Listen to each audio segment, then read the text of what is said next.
뉴스타트 2부 시작합니다. 트럼프 미국 대통령이 호르무즈 해협에 한국을 포함한 5개국의 군함 파견을 사실상 요구했습니다. 미군은 이란의 핵심 석유 수출 기지인 하르그 섬을 맹폭했는데 일각에서 미군 지상군 투입 가능성도 제기되고 있습니다. 워싱턴 연결합니다. 신윤정 특파원. 트럼프 대통령이 동맹국들을 참전시키려는 의중을 처음 드러낸 거죠? 네, 트럼프 대통령은 현지 시간 14일 SNS에서 한국과 중국, 일본, 영국, 프랑스를 콕 집어 거명했습니다. 트럼프 대통령은 바라건대 한중일과 영국, 프랑스 등은 군함을 보내 호르무즈 해협이 더는 위협받지 않도록 할 것이라고 적었습니다. 호르무즈 해협 봉쇄로 원유 수급에 차질을 빚는 주요 국가들인 만큼 호르무즈 통행 안전을 위한 유조선 호위 작전에 동참하라는 의미로 해석됩니다. 트럼프 대통령은 이란 군사력을 파괴했다면서도 기뢰나 드론, 미사일 공격 같은 이란의 잔존 위협이 여전하다는 점을 명분으로 내세웠습니다. 그러면서 그 사이에 미국은 이란 해안을 폭격할 것이라면서 아주 곧 호르무즈 해협이 개방되고 안전하게 될 것이라고 강조했습니다. When will the Navy start escorting tankers through the Straits of It'll Hormuz? happen soon. How long now do you think the war is likely to last? I can't tell you that. I mean, I have my own idea, but what good does it do? It'll be as long as it's necessary.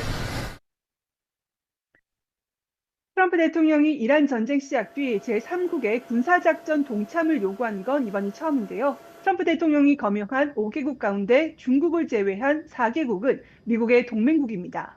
미군의 인명 피해를 줄이기 위해 동맹국과 사실상 다국적군을 구성해서 위험 부담을 나누겠다는 계산으로 사실상의 안보 청구서라는 분석입니다. 미국 정부 차원에서 공식 요구가 나올 경우 한국 정부는 한미 동맹과 중동 분쟁 개입 위험, 그리고 에너지 안보 등을 종합적으로 고려해서 대응에 나서야 할 상황에 놓일 것으로 전망됩니다. 앞서 미국과 이란 간 긴장이 고조됐던 2020년에도 청해 부대가 호르무즈 해협으로 작전 영역을 넓혀서 한국 선박을 호위한 적이 있습니다. 다만 지금은 실제 전쟁이 진행 중이어서 파병 여부와 방식에 대한 정부의 고민은 6년 전보다 훨씬 복잡해질 전망입니다. 그렇다면 트럼프 대통령이 중국은 왜 거론했을까요? 네, 중국의 경우 미국의 잠재적 적국에 준하는 전략 경쟁국인 동시에 이란의 우방국으로 이란에 대한 미군의 군사 공격을 비판해 왔습니다. 트럼프 대통령의 요구에 응할 가능성이 적은데도 포함한 건 중국이 이란산 원유 수입 의존도가 크다는 점을 지적하려고 한 것으로 보입니다. 중국이 응하지 않더라도 이란산 원유의 최대 수입국 가운데 하나인 중국이 미국의 에너지 안보에 무임승차한다는 틀을 만들 수 있는 겁니다. 여기에 보름 앞으로 다가온 미중 정상회담에서 유리한 고지를 점하기 위한 압박성 메시지를 보낸 것으로 추측해 볼 수 있습니다. 이번 전쟁의 핵심 전장이 된 호르무즈 해협 봉쇄를 풀기 위한 미군의 하르그 섬 폭격도 이어지고 있죠. 네, 이란의 핵심 석유 수출 기지 하르그 섬을 상대로 한 미군의 전격 공습은 이곳의 군사시설 90여 곳을 타격한 것으로 나타났습니다. 이번 군사작전을 수행 중인 미 중부사령부는 SNS에 관련 영상을 함께 올리며 하르그 섬의 해군 기뢰 저장 시설 등을 성공적으로 타격했다고 밝혔습니다. 하르그 섬은 이란의 원유 수출량 약 90%를 책임지는 이란 원유 수출의 심장부로 이번 폭격은 호르무즈 해협의 통행 재개를 위한 압박으로 풀이됩니다. 트럼프 대통령이 앞으로 일주일간 이란을 매우 강하게 공격할 거라고 고언한 직후 공격이 이루어졌습니다. A lot's going to be, we've already damaged them so badly, it would take years for them to ever rebuild. And we're going to be hitting them very hard over the next week. 이번 공습이 성을 장악하기 위한 미 지상군 상륙의 사전 정비 작업이라는 분석도 나오고 있습니다. 워싱턴 포스트 등 현지 언론들은 공습만으로 호르무즈 해협 개방이 어렵다는 판단 아래 하르그 섬을 직접 점령하기 위한 조치일 수 있다고 보도했습니다. 이런 가운데 미국과 이란 모두 휴전 협상을 거부하며 장기전에 대비하고 있다는 보도도 나왔는데요. 로이터 통신은 트럼프 행정부가 오만 등의 중재 시도를 거부했고 이란 역시 공습 중단 없이는 협상하지 않겠다는 입장을 고수하고 있다고 보도했습니다. 네, 이런 가운데 이란이 새 최고 지도자인 모즈타바 하메네이의 부상설을 반박하는 입장도 내놨다고요? 네, 아바스 아라그치 이란 외무장관은 미국 MS 나우 방송과의 화상 인터뷰에서 새 최고 지도자는 아무 문제가 없으며 직무를 수행하고 있다며 부상설을 일축했습니다. 앞서 피트 헤그세스 미 국방부 장관은 전날 모주타바가 다치면서 외모가 훼손됐을 가능성이 크다고 밝혔습니다. 아라그치 장관은 또 하르그 섬 등을 공격한 미국의 로켓이 아랍에미레이트 두바이 인근에서 발사된 것으로 확인됐다고 주장했는데요.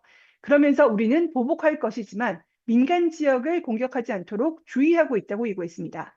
아라그치 장관은 호르무즈 해협은 개방돼 있다면서 오직 이란의 적에게 속한 선박과 유조선, 그들의 동맹국에만 폐쇄된 것이라고 주장하기도 했습니다. 지금까지 워싱턴에서 YTN 신윤정입니다. 보름을 넘긴 중동 전쟁이 더 격화하고 있습니다. 미군이 이란의 석유 수출 핵심 거점인 하르그 섬을 공습하자 이란이 아랍에미리트 우회 원유 수출항을 겨냥해 반격에 나섰습니다. 요르단 암만에서 조수연 특파원이 보도합니다. 이란군이 미군의 하르그 섬 공습에 맞서 보복을 예고한 지 몇 시간 만에 아랍에미리트를 겨냥한 공격에 나섰습니다. 이란군은 아랍에미리트에 있는 항구와 부두, 미군 은신처를 합법적 공격 목표로 간주하겠다며 인근 주민들에게 대피하라고 촉구했습니다.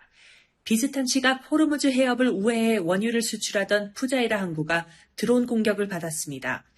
이란 국영방송은 드론 공격으로 불타는 영상을 공개하며 푸자이라 석유 수출 항구를 공격했다고 보도했습니다. 외신들은 요격하는 과정에서 떨어진 파편 때문에 화재가 발생했고 푸자이라 항구의 석유 선적이 일부 중단됐다고 전했습니다. 호르무즈 해협의 바깥쪽 인도양과 통하는 오만만에 위치한 푸자이라 항구는 아부다비 유전과 송유관을 통해 하루 180만 배럴의 원유가 이동하고 우리나라를 포함한 아시아와 유럽에 수출됩니다. 이스라엘 카츠 이스라엘 국방장관은 미국의 하르그 섬 공습으로 전쟁이 새로운 국면으로 접어들었다고 평가했습니다. עולה מדרגה ונכנס לישורת ההכרעה שתימשך ככל שיידרש. 이에 앞서 이라크 수도 바그다드에 있는 미 대사관 부진의 헬기장으로 미사일이 떨어져 폭발했습니다. 이란 또는 이란을 지지하는 이라크 내 무장 세력의 소행으로 보이는데 미국의 외교 군 시설을 겨냥한 공격이 끊이지 않고 있습니다. 사우디아라비아의 프린스 술탄 공군 기지에서는 미 공군의 공중급유기 5대가 이란의 공격을 받아 파손됐습니다. 이에 따라 이번 전쟁에서 파손되거나 파괴된 미 공군 공중급유기는 7대로 늘었습니다. 전쟁의 불길이 계속 확산하자 이란의 우방인 팔레스타인 무장정파 하마스가 이례적으로 이란을 향해 주변국들에 대한 공격을 자제해달라고 요청했습니다. 암만에서 YTN 조수연입니다. 미국이 폭격한 하르그 섬은 이란 원유 산업의 심장이자 보물섬으로도 불립니다. 이번에는 군 시설만 겨냥했지만 호르무즈 해협 봉쇄를 풀지 않으면 원유 시설을 직접 타격할 수 있다는 최강의 압박 카드를 쓴 것으로 해석됩니다. 이번 공격의 의미, 신호 기자가 분석했습니다. 하르그 섬은 호르무즈 해협 깊숙한 곳에 있습니다. 울릉도 면적 3분의 1의 산호섬인데 이란 본토에서는 28km만 떨어져 있습니다. 수심이 깊어서 초대형 유조선도 접안할 수 있다는 게 최대 장점입니다. 부두에서 2km 떨어진 곳에는 50개 가까운 대형 원유 저장 탱크가 모여 있습니다. 부두와 유류 저장 시설에서 2km만 가면 활주로도 나옵니다. 트럼프 대통령이 하르그 섬 타격 직후 공개한 영상도 바로 이 활주로 폭격 장면입니다. 원유 수출에 필요한 모든 시설이 밀집해 있어서 이란 석유 산업의 터미널, 보물섬으로도 불립니다. 하루 최대 700만 배럴, 이란 원유 수출 물량의 90%를 책임집니다. 이란은 폭격 이틀 전 미국의 하르그 섬 공격을 예상했는지 걸프만을 피로 물들이겠다고 사전 경고했습니다. We heard from the parliamentary speaker there who said that the waters of the Persian Gulf would run red with the blood of invaders should any military force try to take its islands in the Persian Gulf. 하르그 섬의 석유 인프라가 무너지면 이란 경제는 치명적 타격을 입고 전쟁 자금줄도 끊깁니다. 미국은 이번에는 하르그 섬의 기뢰와 미사일 저장 시설 90곳만 타격했다고 밝혔습니다. 원유 시설 공격은 다음 카드로 쥐고 있겠다는 건데 전 세계 원유 시장에 호르무즈 해협 봉쇄 이상의 위기를 몰고 올 우려가 있습니다. 2,500명 규모의 미 해병이 인도 태평양 지역에서 중동으로 이동하고 있어서 하르그섬 지상군 상륙 작전 가능성도 거론됩니다. YTN 신호입니다. 네, 이런 가운데 이란이 호르무즈 해협의 빗장을 조금씩 풀고 있습니다. 튀르키예에 이어 이란의 친구를 자초한 인도의 선박도 해협을 통과했고 유럽 일부도 통항을 위한 협상에 나섰습니다. 오만에서 김다연 특파원이 보도합니다. 이란의 새 최고 지도자로 뽑힌 모즈타바 하메네이는 취임 나흘 만에 낸 첫 메시지에서 호르무즈 해협 봉쇄 의지를 강조했습니다. قطعاً همچنان از اهرم مسدود کردن تنگه هرمز باید استفاده شود.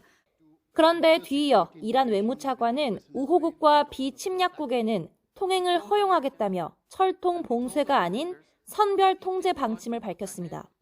최근 통행권을 얻은 건 세계 2위 LPG 수입국이자 이란과 친구 국가임을 자처한 인도입니다.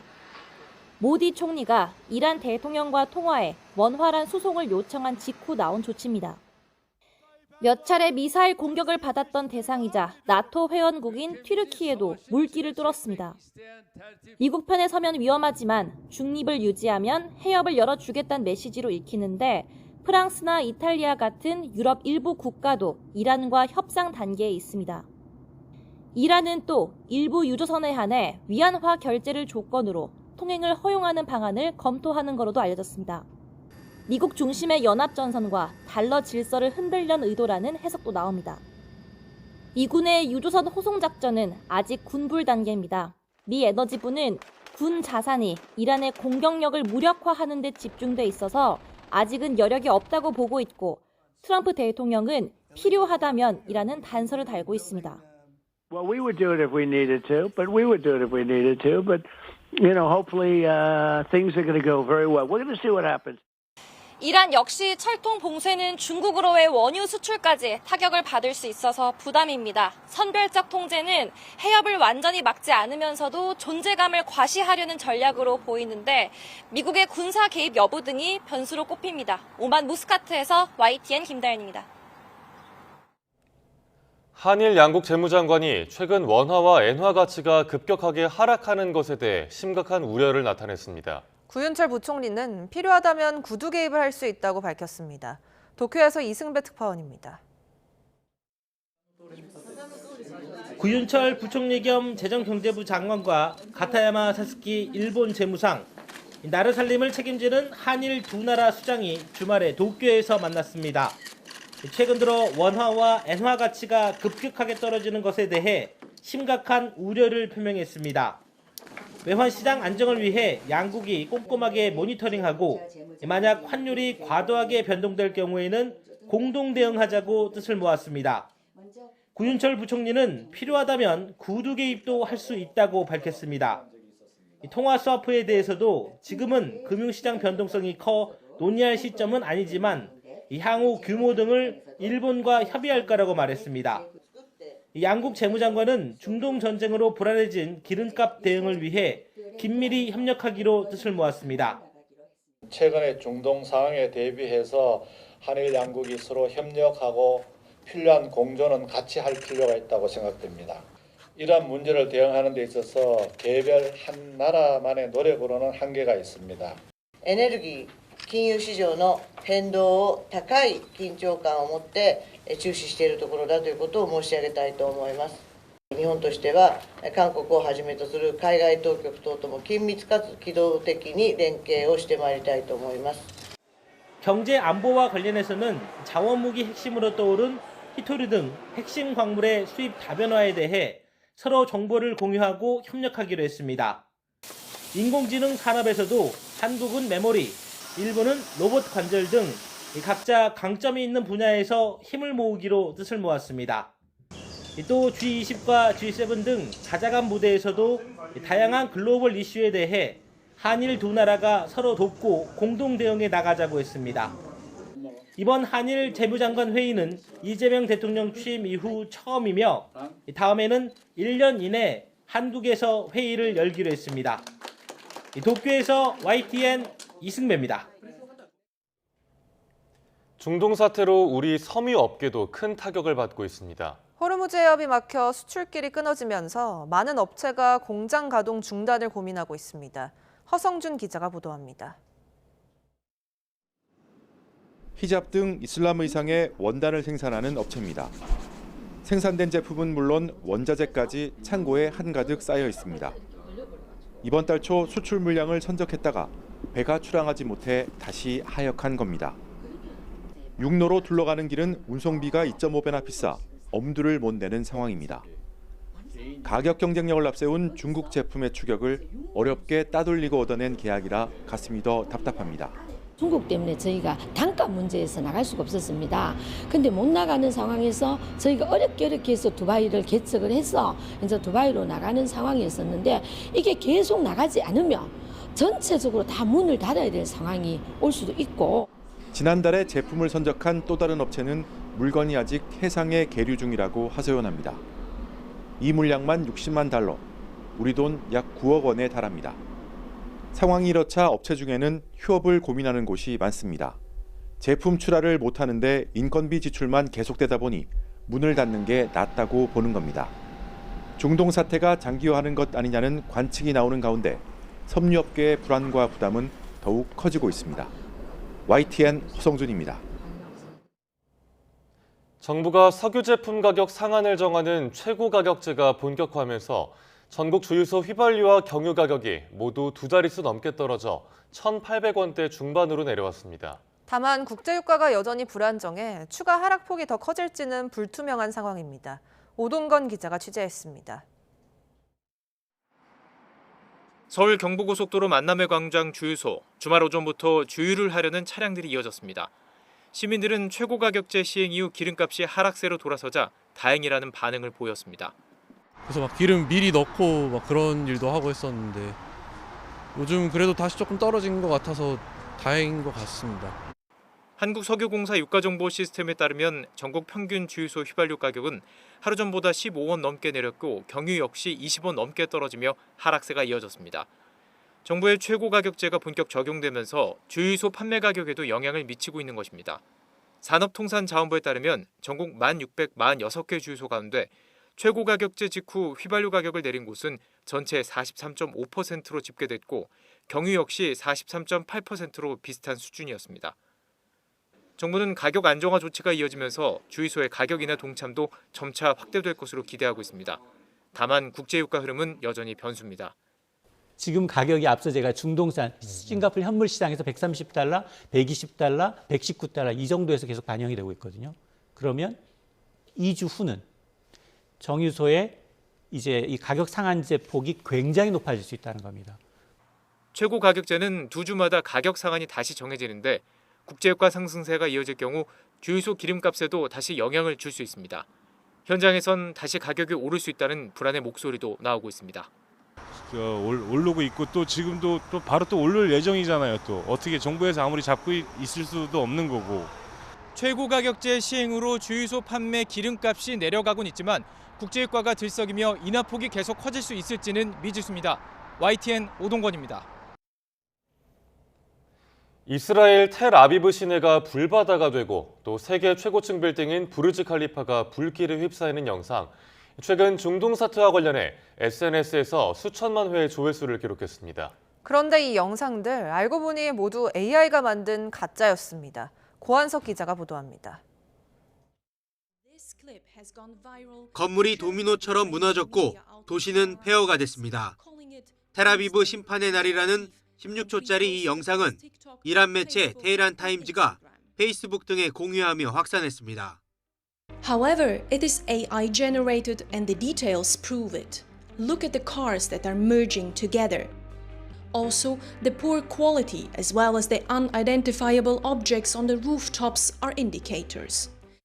SNS에 퍼진 또 다른 AI 조작 영상입니다. 이란의 미사일이 도시를 직격했다며 2천만 회 이상 조회됐습니다. 실제 텔아비브의 스카이라인과 전혀 맞지 않고 거리의 자동차 모양도 찌그러져 있습니다.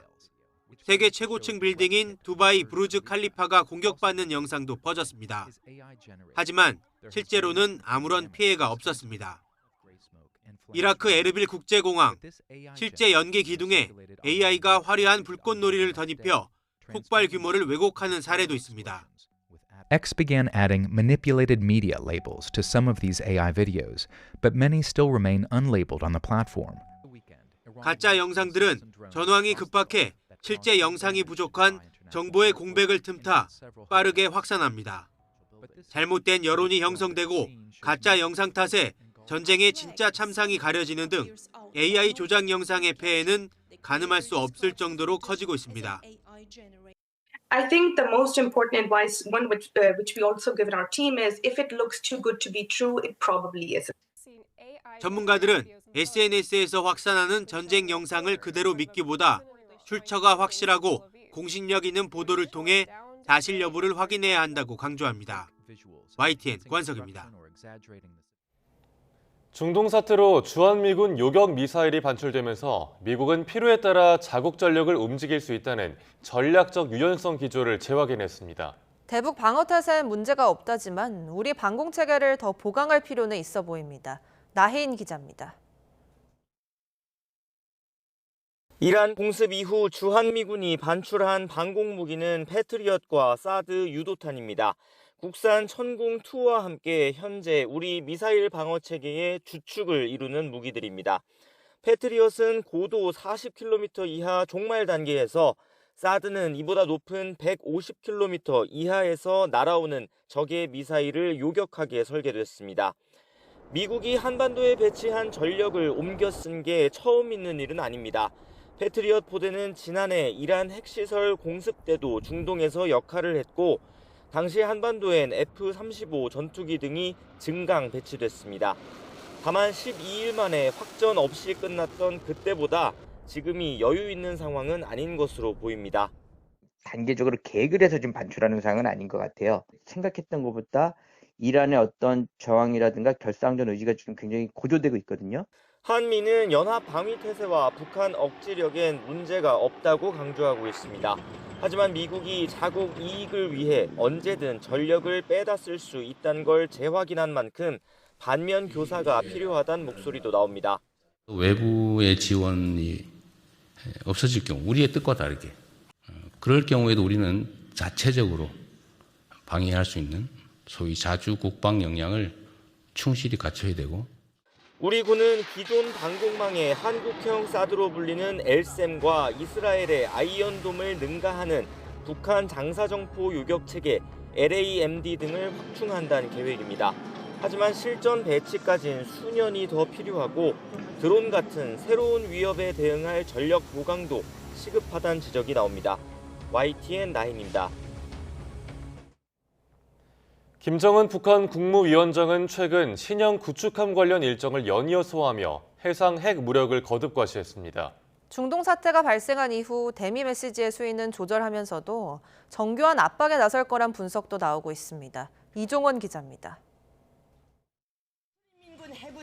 최근 북한 조선중앙TV가 해상에서 전략 순항미사일 시험 발사가 진행됐다며 보도한 영상입니다. 도입부터 마치 영화를 보는 듯한 화면 구성인데 취역을 앞둔 북한의 첫 5,000톤급 구축함 최연호입니다. 현상에서 화염을 뿜어내며 상공으로 솟아오르는 미사일 발사 모습이 5분 가까이 계속됐습니다.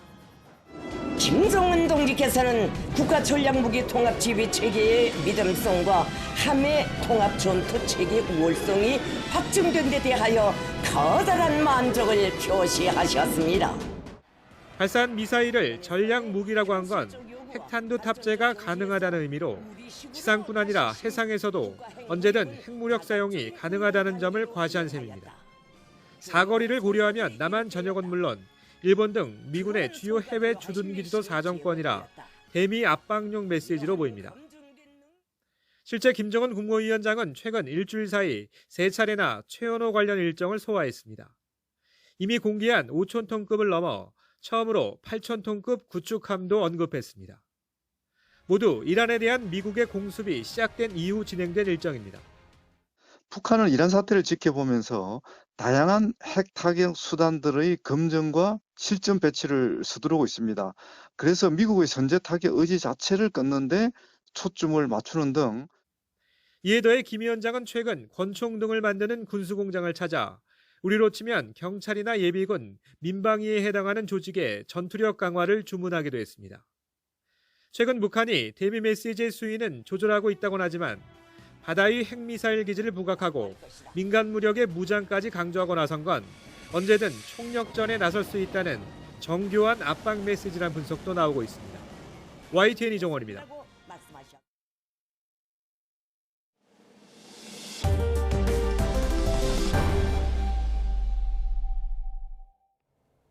방미 중인 김민석 국무총리가 트럼프 대통령을 만나 북한 문제를 논의했습니다. 트럼프 대통령은 김정은 국무위원장이 북미 대화를 원하는지 깊은 관심을 표하면서도 북미 정상회담 시기에 대해선 여지를 남겼습니다. 최아영 기자입니다. 미국을 방문한 김민석 국무총리와 도널드 트럼프 미국 대통령의 깜짝 만남이 성사됐습니다. 김 총리는 백악관에서 신앙 사무국 목사와 면담을 하다 오벌 오피스에서 트럼프 대통령과 만나게 됐다고 설명했습니다. 20여 분 동안의 대화는 북한에 집중됐습니다. 이재명 대통령이 한반도 문제를 해결할 유일한 지도자는 트럼프 대통령이라고 언급했다고 전하자 2019년 판문점에서 김정은 위원장과 함께 찍은 사진을 보여주며 김 위원장의 의중을 물었습니다. 김정은 위원장이 미국과 또 트럼프 대통령과의 대화를 원하는지에 대해 궁금하다 하면서 제 의견을 물었습니다. 김 총리는 또 트럼프 대통령이 한반도 문제를 해결할 피스메이커라는 평가에 만족해했고 자신도 북미 대화 방안을 제안했다고 소개했습니다. 구체적인 제안 내용은 밝힐 수 없다면서도 트럼프 대통령이 매우 흥미를 보였다고 설명했습니다. 북한과의 관계와 관련한 어떠한 조치를 하는 것이 좋겠다라는 것을 또한 지시를 하셨습니다. 트럼프 대통령은 그러나 북미 정상회담 시기에 대해선 여지를 남겼다고 밝혔습니다. 김 총리는 최근 미 무역대표부가 우리나라 등 16개국을 대상으로 시작한 무역법 301조 조사와 관련해선 제이미슨 그리어 USTR 대표가 한국을 표적으로 하고 있지 않다고 말했다고 전했습니다. YTN 최아영입니다. 합동참모본부는 북한이 어제 오후 1시 20분쯤 평양 순안 일대에서 동해상으로 탄도미사일 10여 발을 발사했다고 밝혔습니다.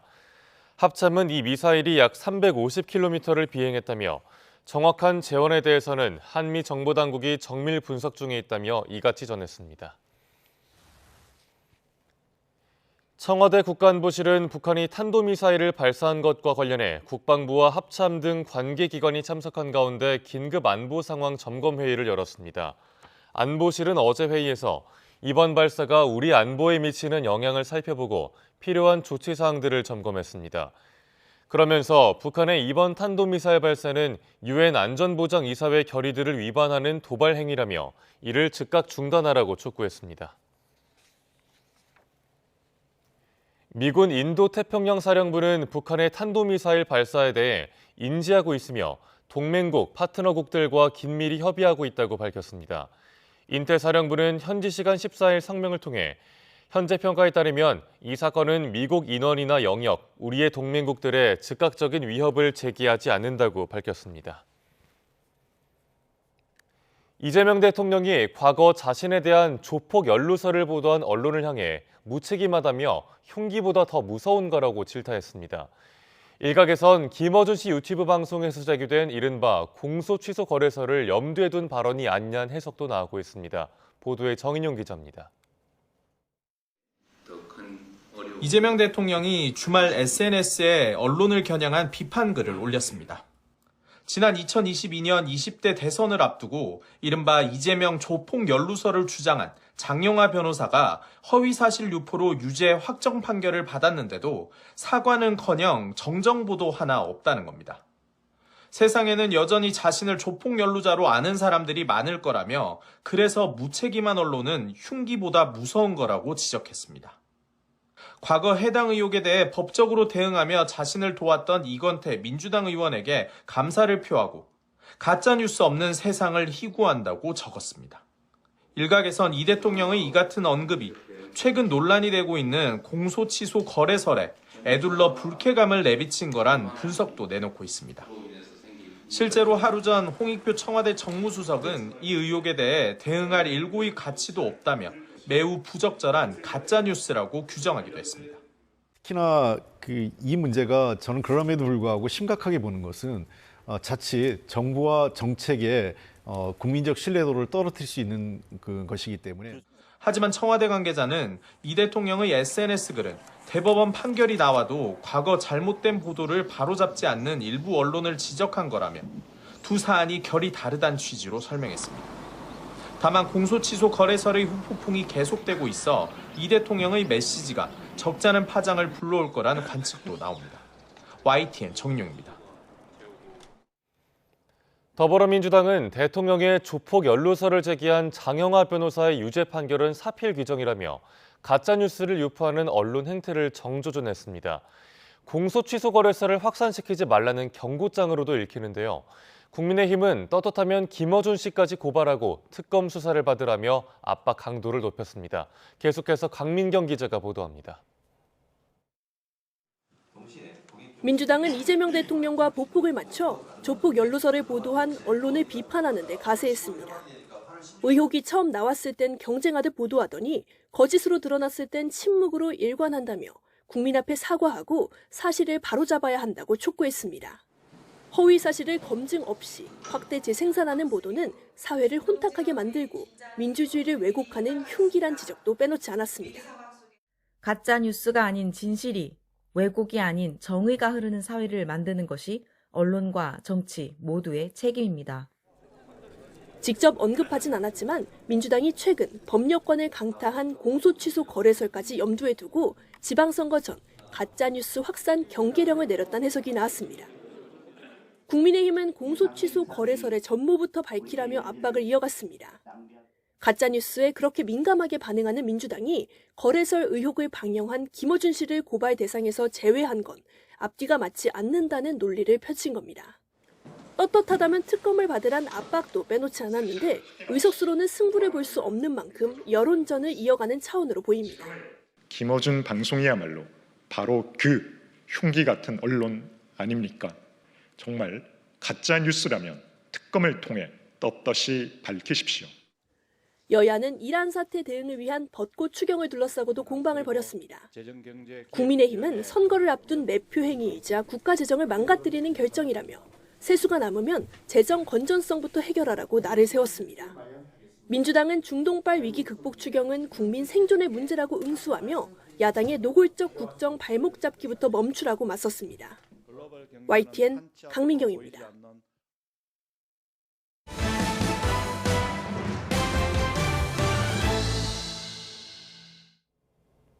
주말 저녁 서울 소공동에 있는 7층 건물에 큰 불이 났습니다. 빌딩 3층에 위치한 게스트하우스에서 불이 난 건데 다수 인명피해가 발생했습니다. 정영수 기자가 보도합니다.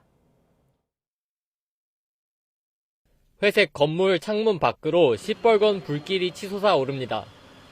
소방관들이 연신 물을 뿌려보지만 뿌연 연기만 날 뿐 불길은 좀처럼 잡히지 않습니다. 저녁 6시 10분쯤 서울 소공동에 있는 7층짜리 건물에서 불이 났습니다. 처음에 연기 나다가 곧 한 3분 후에 불길이 번진 거예요. 그 다음에 옆에 창가에서도 또 불길이 던지고 두 군데서 불길이 활활 타오른 거죠. 3층에 있는 게스트하우스에서 불이 시작된 건데 내국인과 외국인을 포함한 투숙객들은 긴급 대피했습니다. It's not something you expect when you're on vacation. I'm hoping that most people were outside since everyone is on holiday. 불은 3시간 반 만에 모두 꺼졌지만 3명이 크게 다치고 7명이 두통과 호흡 곤란을 호소했습니다. 불이 시작된 3층 창문은 유리창이 깨지고 주변 외벽이 새까맣게 그을렸습니다. 불길은 다른 층으로도 번지며 인명피해를 키웠습니다. 의식이 없거나 저하된 상태로 발견된 50대 여성 등 중상자들은 현재 병원으로 옮겨져 치료를 받고 있습니다. 주말 저녁 서울 중심부에서 난 대형 화재에 일대 교통이 한때 통제되기도 했습니다. 경찰과 소방당국은 합동 감식을 통해 정확한 화재 원인과 피해 규모를 조사할 계획입니다. YTN 정영수입니다. 주말 아침 길거리에서 20대 여성을 무참히 살해하고 달아난 피의자가 경찰에 붙잡혔습니다. 40대 남성 A씨는 어제 아침 9시쯤 경기 남양주시 오남저수지 부근 길가에 세워진 차량에서 피해 여성을 흉기로 찌르고 도망쳤습니다. 경찰과 소방이 출동해 심정지 상태 여성을 병원으로 옮겼지만 끝내 숨졌습니다. 숨진 여성은 피의자 A씨와 과거 사실혼 관계로 스토킹 피해와 위치 추적까지 당해 경찰에 여러 차례 신고한 상태였습니다. 불과 2달 전 숨진 여성에게 스마트워치가 지급됐고 사망 직전까지도 스마트워치로 경찰에 신고했지만 죽음을 막진 못했습니다. 이어서 윤혜리 기자의 보도입니다. 경기 남양주시 오남읍 인근 차 안에서 흉기에 찔려 숨진 20대 여성. 살해 피의자는 다름 아닌 과거 사실혼 관계였던 40대 남성 A씨입니다. 피해자는 이미 지난해부터 여러 차례 경찰에 스토킹과 가정폭력 신고를 해왔던 사실이 드러났습니다. 처음 신고가 접수된 건 지난해 5월.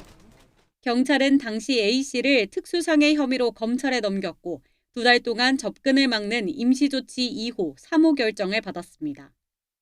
그러나 범행은 여기서 그치지 않았습니다. 계속된 스토킹에 올해 1월 피해자는 비상연락용 스마트워치를 지급받았고 며칠 뒤에는 위치 추적을 당하는 것 같다며 경찰에 또다시 신고했습니다. 급기야 지난달에는 피해자의 주거지 100m 이내에는 접근할 수 없고 문자나 연락도 금지하는 잠정조치 1호, 2호, 3호 처분까지 내려졌습니다. 수적 의심 그런 작지 관련해가지고 국가수에 감정 의뢰해가지고 결과 회신 대기 중에 있었고 숨지기 직전까지도 차고 있던 스마트워치로 경찰에 구조 신고를 보냈던 것으로 확인됐습니다. 이처럼 여러 차례 거듭된 경찰 신고와 보호 조치들에도 죽음을 막지 못한 겁니다. 경찰 보호망의 허점은 이뿐만이 아닙니다. A씨는 사실혼 이전에 별도의 강간 상해죄로 전자발찌 부착 10년을 명령받았는데 숨진 피해자에 대해선 전자장치 연동 조치가 이루어지지 않아 피해자 근처에 가까이 가더라도 알림이 가지 않은 것으로 파악됐습니다. 경찰은 관할서 조치가 적정했는지 조사하고 있으며 A씨에 대해선 불법 위치 추적 혐의를 추가 적용할 방침입니다. YTN 윤혜리입니다. 우리 정부가 론스타, 엘리엇에 이어 스위스 승강기 회사 쉰들러를 상대로 한 국제 투자 분쟁에서도 완승을 거뒀습니다. 3천억 원대 배상 요구를 물리친 건 물론 소송 비용 96억 원도 돌려받을 수 있게 됐습니다. 신기혜 기자가 보도합니다.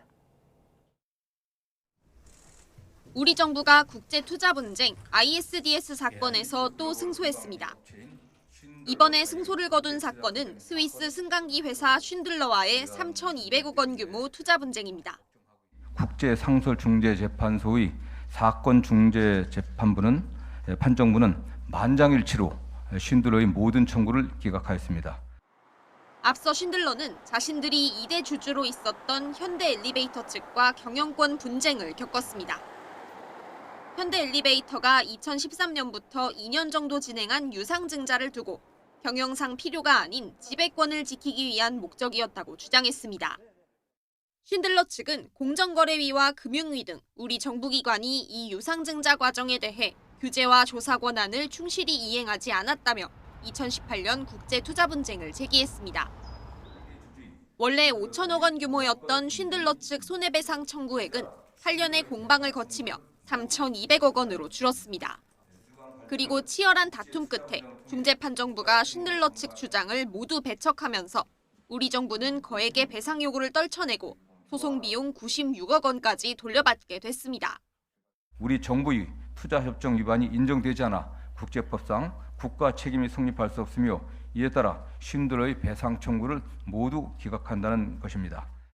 앞서 우리 정부는 론스타와의 4천억 원 규모 투자 분쟁, 엘리엇과의 1,600억 원 규모 투자 분쟁에서 모두 승리를 거뒀습니다. 정부는 향후 판정문 분석을 거쳐 판정의 자세한 내용을 국민에게 알릴 계획입니다. YTN 신기혜입니다. 정부가 복제약, 즉 제네릭의 약값을 오리지널 약품 대비 40%대로 낮추는 약가제도 개편안을 추진하고 있습니다. 제약바이오 업계가 매출 급감과 인력 감축 우려를 내세워 반대하고 있지만 정부는 올 하반기 시행을 차질 없이 준비할 방침입니다. 권민석 기자의 보도입니다.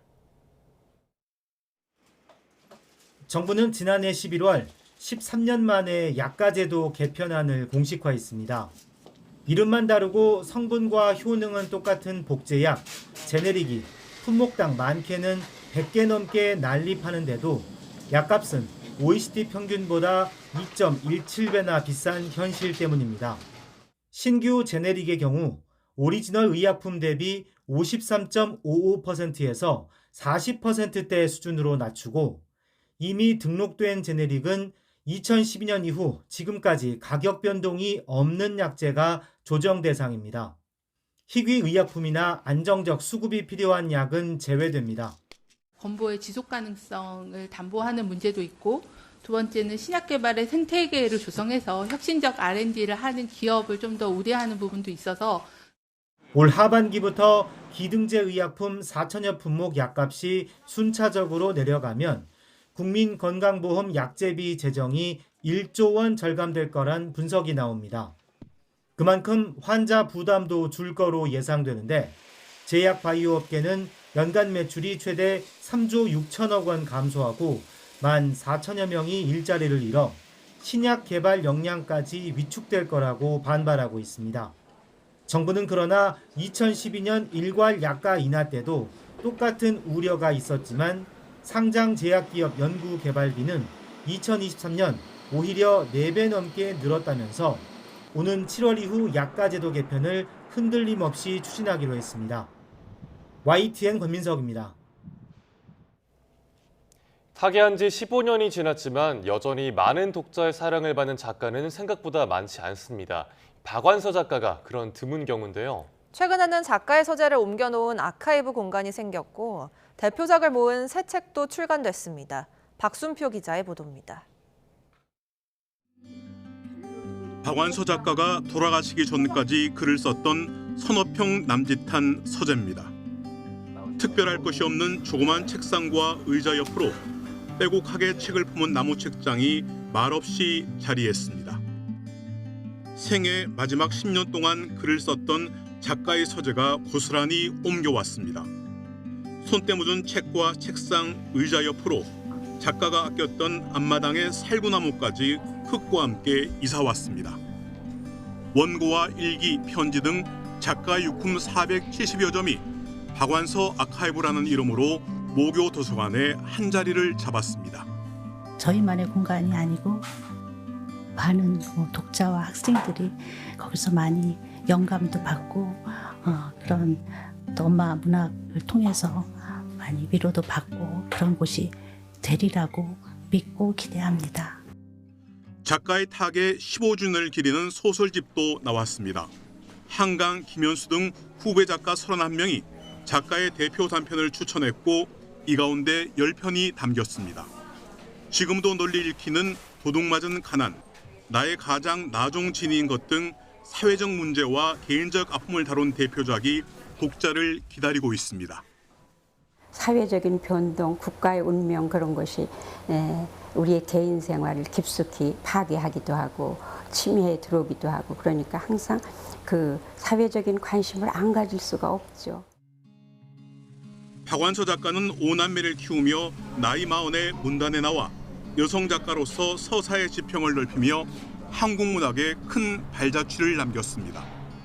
한국 사회의 그늘과 여성, 노인 문제 등 결코 가볍지 않은 질문을 던지면서도 그의 문장 속에는 늘 진심과 애정이 담겨 있었습니다. 작가의 삶도 글과 다르지 않았습니다. 대단한 신문사가 아니더라도 또 작은 데도 있잖아요. 어떤 때는 진짜 원고료도 받지도 않고 쓰신 그런 일도 있고 또 이렇게 그렇지만 하나도 소홀히 쓰시지 않았기 때문에 이런 글들이 모여지지 않았을까. 타계 15주년을 맞았지만 지금도 박완서의 글을 찾는 것은 여전히 우리 사회가 각박하고 엄마와 같은 따뜻한 위로가 필요하다는 반증일지도 모릅니다. YTN 박순표입니다. 우크라이나의 에너지 시설 등을 상대로 러시아가 밤새 대규모 미사일과 드론 공격을 퍼부어 키이우를 포함한 수도권 일대에서 최소 4명이 숨지고 다수의 시설이 파괴됐다고 로이터 등이 전했습니다. 볼로디미르 젤렌스키 우크라이나 대통령은 러시아가 미사일 68기와 드론 430대를 동원해 키이우 일대의 에너지 기반 시설과 학교, 민간인 거주 지역을 공격했다고 밝혔습니다. 키이우 당국자는 러시아의 이번 공격으로 4명이 사망하고 다른 지역에서 15명이 다쳤다고 말했습니다. 독일의 사회철학거장 위르겐 하버마스가 96세를 일기로 세상을 떠났다고 독일 언론들이 보도했습니다. 독일 DPA 통신 등은 하버마스가 현지 시간 14일 독일 남동부 바이에른주의 슈타른베르크에서 눈을 감았다고 밝혔습니다. 하버마스는 20세기 가장 영향력 있는 철학자이자 독일 지성계를 대표하는 인물로 평가됩니다. 날씨는 때로는 모든 것을 삼켜버릴 듯한 재해의 얼굴을 드러내고 어떤 날엔 숨이 멎을 듯한 아름다운 장면을 선물하기도 합니다. 카메라가 포착한 자연의 다양한 표정, 올해 기상기후 공모전 수상작을 김민경 기자가 전합니다. 새벽빛이 막 번지기 시작한 설악산 능선. 하늘에는 거대한 소용돌이처럼 구름이 겹겹이 말려 흐릅니다. 산을 넘어온 강한 바람이 거대한 렌즈 모양의 구름을 만들어낸 순간입니다. 제43회 기상기후 사진 콘텐츠 공모전 대상 수상작입니다. 눈이 소복이 쌓인 제주 들판. 하얀 눈을 뒤집어 쓴 제주마가 겨울바람 속에서 묵묵히 서 있습니다. 매서운 자연 속에서도 생명은 그렇게 조용히 계절을 버텨냅니다. 구름 사이로 내려오는 빛이 하늘에서 바다로 이어지는 길처럼 드리워집니다. 공기 중 입자와 부딪힌 햇빛이 잠시 만들어낸 자연의 비밀 통로입니다. 겨울의 한강. 얼음이 깔린 강 수면 아래로 물결이 파도처럼 잔잔히 흔들립니다. 멈춘 듯한 풍경 속에서도 자연은 여전히 움직이고 있습니다. 이번 공모전에는 일상 속에서 자연의 순간을 기록한 3,000점이 넘는 작품이 접수됐고 이 가운데 39점이 수상의 영예를 안았습니다. 기상기후 사진 공모전은 국민이 일상생활에서 직접 겪은 다양한 기상현상을 기록하고 공유하는 의미의 장입니다. 자연이 만들어낸 경이로운 순간을 함께 나누는 계기가 되길 바랍니다. 특히 올해는 AI 기술을 활용한 콘텐츠 부문도 새롭게 등장했습니다. 폭염과 폭우, 태풍 같은 극한 기상현상을 가상의 전시 공간에 구현하고 도시 하늘에 오로라가 펼쳐지는 미래의 풍경을 상상하기도 합니다. 늘 같은 하늘 아래 살고 있지만 그 하늘이 보여주는 모습은 매일 다릅니다. 어떤 날은 재난이 되고 어떤 날은 경이로운 작품이 됩니다. YTN 김민경입니다.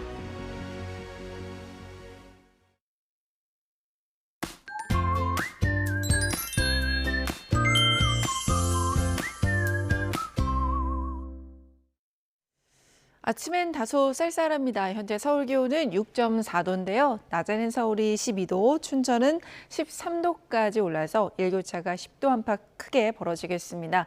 하지만 대기질이 안 좋습니다. 서풍을 타고 중국발 스모그가 유입되면서 중서부는 오늘 종일 나쁨, 그 밖의 지역도 농도가 점차 높아질 것으로 보입니다. 오늘 전국이 흐린 가운데 경기도는 오전까지 또 충청도는 오후까지 빗방울이 떨어지겠고 강원 산지와 경북 북동 산지도 눈이 날리거나 빗방울이 떨어질 것으로 보입니다. 또 서해안과 강원 산간은 안개가 짙게 낄 것으로 예상됩니다. 현재 기온 살펴보겠습니다. 현재 강릉이 4.8도, 대구가 5.2도고요. 낮 기온은 서울이 12도, 청주가 10도, 전주도 10도, 창원과 부산은 14도까지 오를 것으로 보입니다. 수요일에는 충청 이남을 중심으로 비 예보가 들어있습니다. 날씨였습니다. 뉴스타트 2부 마칩니다. 잠시 후 3부가 이어집니다. 시청해주신 여러분 고맙습니다.